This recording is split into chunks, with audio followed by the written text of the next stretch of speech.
Le petit amphi de la médiathèque Lisa Bressner se remplit doucement. C'est la première réunion de travail de l'atelier permanent. Ce groupe d'habitants va pouvoir suivre les avancées du projet Grand Bellevue de bout en bout.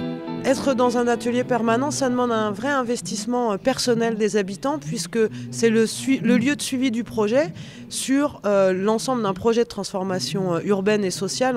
On sait qu'on est sur une échelle de 10 à 15 ans. Donc pour les gens qui ont envie de suivre l'intégralité, c'est un engagement assez important. Quand on est dans la co-construction, ça prend du temps.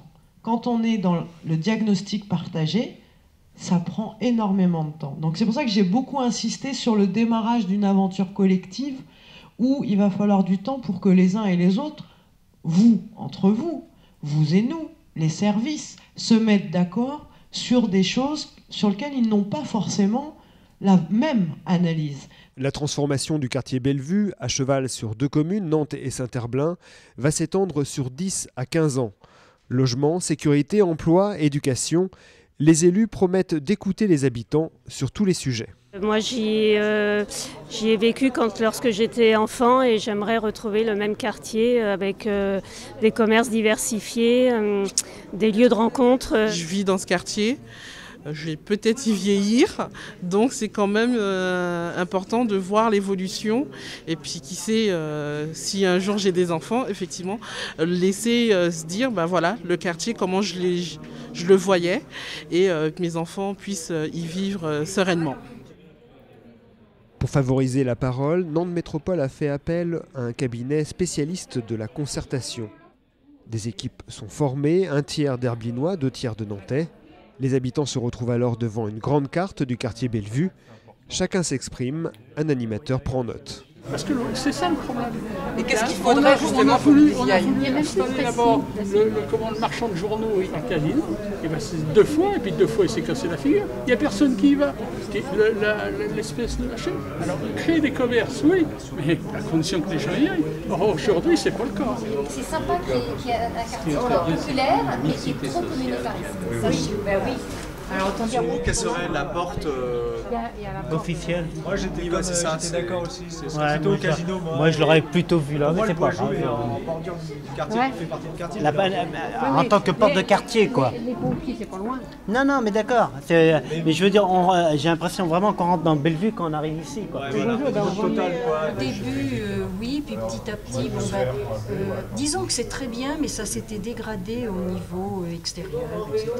Les immeubles vieillissent, tout vieillit, quoi. Donc tout était. Maintenant, évidemment, on reprend le quartier, donc c'est intéressant. Et... Donc pour vous, la logique serait pour moi, plus les par commerces, là. ils sont là. Là, il n'y a pas de commerce non plus. Oui. Il y a un ou deux trucs par là. Cette place, hein. Et puis il y a la place des Lauriers.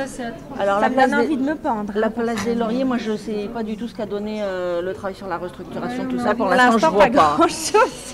J'habite juste à côté. Vous dites que c'est une place morte, mais qui fait fuir. C'est surtout inhospitalière. Il n'y a pas de vie, ou le peu de vie qu'il y a, ça fait fuir? Oui.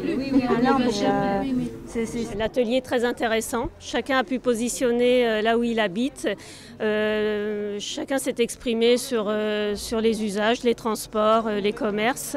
Et chacun a apporté ses idées. Et là, ces petits papiers, vous allez en faire quoi ?